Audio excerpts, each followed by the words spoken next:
Logistika je perspektivní a dynamický obor, který si zaslouží pozornost. Tahle myšlenka je jednou z těch, které vedly k uspořádání vůbec prvního dne české logistiky, události navazující na tradici podobných setkání po celé Evropě.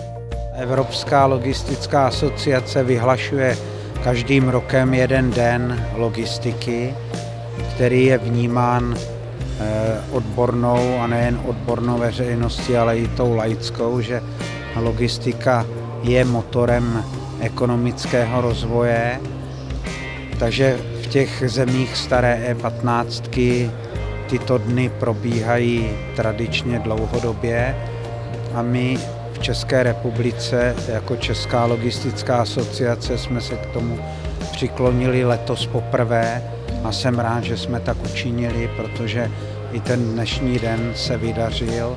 U zrodu prvního ročníku Dne české logistiky stála samá zvučná jména.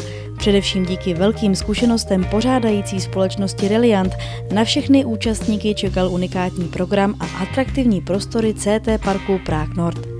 Oproti známému a tradičnímu prostředí konferencí a školení tentokrát odborníci předávali svoje zkušenosti a diskutovali v moderní hale, která svojí rozlohou umožnila partnerům předvést to nejlepší.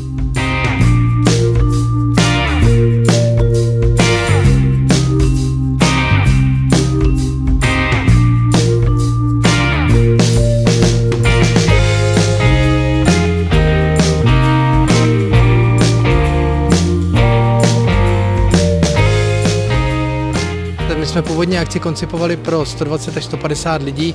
Jak vidíte, dneska se tady sešlo přes 360 lidí hned ráno, což je pro nás jasným signálem toho, že jsme se trefili do vkusu a potřeb lidí v logistice a že ta témata, která jsme vypsali a která byla vlastně 3, tím prvním tématem byla strategie a infrastruktura, druhým technologický rozvoj a inovace a tím třetím vzdělávání, kvalifikace lidí v logistice, zapadla do toho kontextu a já věřím, že pro příště budeme hledat nová další témata, kterými to, co jsme nakousli v letošním roce, budeme moc rozvíjet. Tady je velký dík pro firmu Reliant, která se toho zhostila velmi dobře a prokázala, že skutečně je jedničkou na trhu.